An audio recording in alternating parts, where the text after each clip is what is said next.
Hello everyone, my name is Tara Vaughn, and for my psychopathology and film presentation, I chose the movie Black Swan. And Black Swan is a psychological thriller, and in this thriller we have the main character, who is Nina Sayers.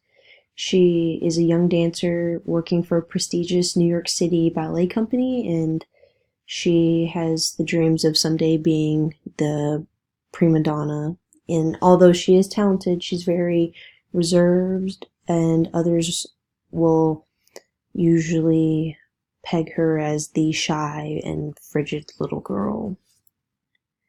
In this movie, we see that she's experiencing multiple psychological abnormalities, which the main one throughout the movie is schizophrenia and psychosis.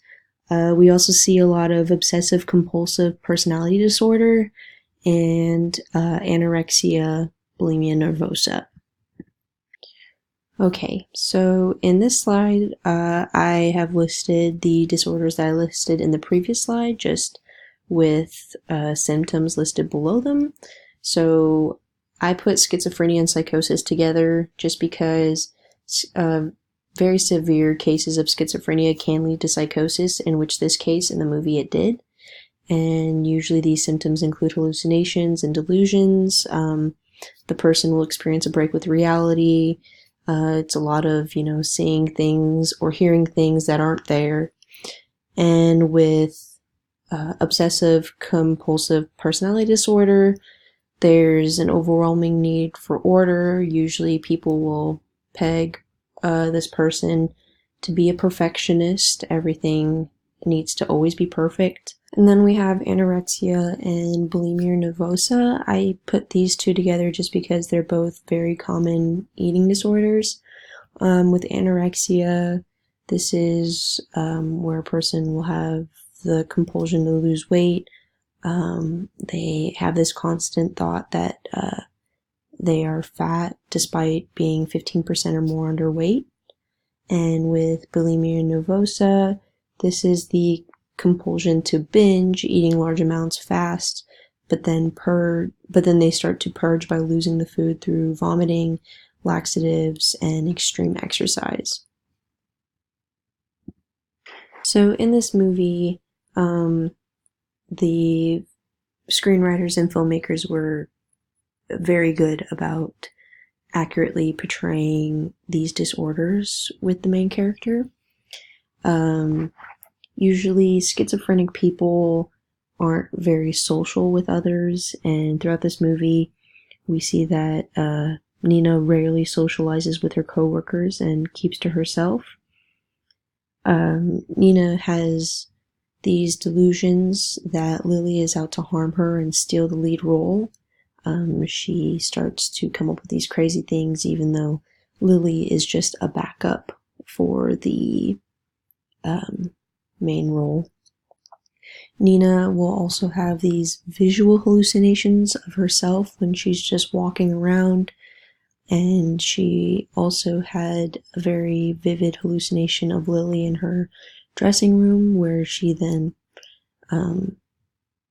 stabbed Lily, and Lily had turned into herself, and in the end she had ended up hurting herself, which was a little strange. Throughout the movie we also see that Nina refuses to eat. Her mom had made her a cake to celebrate her getting the lead role, and she didn't want to eat a piece just because she was too worried about her weight. And there was also a scene where she stared at a grapefruit and refused to eat that as well. And we also see throughout the movie that she is constantly making herself vomit. And also with her obsessive compulsive personality disorder, she has a very meticulous routine that we see at the beginning, where she is fixing her point shoes, making sure everything's perfect. Throughout the movie we hear her say perfect a lot, and how she wants to be perfect. And then at the very end of the movie, after she becomes the Black Swan, she says, and I quote, "I felt it, it was perfect." There were only a few inaccurate portrayals of the disorders we saw, and for example, there was the Black Swan persona, which was the more violent side of Nina. Usually, this is a big misconception with schizophrenia where people think that people with schizophrenia become violent or are violent, but usually that's not the case. It's very rare.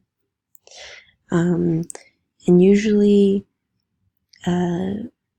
people with schizophrenia or psychosis, there's not as many visual hallucinations, whereas it's more auditory hallucinations. So it's mostly, people have like a voice in their head telling them that they're not good enough or anything like that.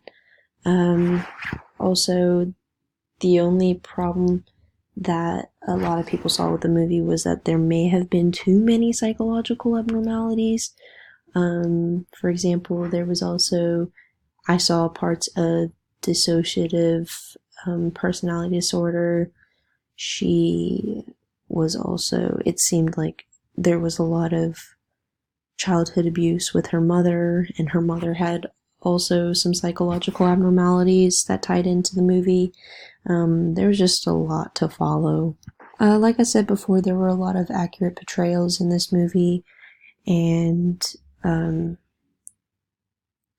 I believe that this movie could probably confirm a lot of people's beliefs, especially for ballerinas, because there are a lot of documentaries out there where we see ballerinas that train, all day long, 12-hour days, and they are not really eating much, and they're constantly trying their best to stay skinny to fit the role and get noticed by their instructor. And lastly, screenwriters and filmmakers could exercise sociopolitical responsibility in addressing misconceptions and false beliefs by making it aware that the movie or TV show has been dramatized. And I do believe that a lot of movie and TV shows have been pretty good about this.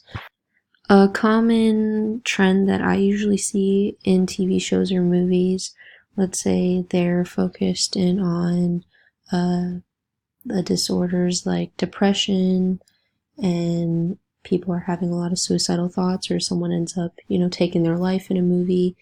The filmmakers usually do include a suicidal hotline at the end, or a website that people could go to, just so that people are aware.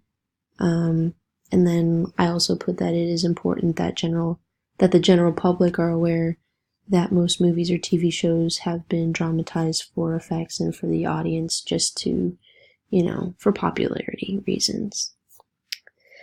But yes, and that is my presentation. Here are some references. I hope you all have a good day.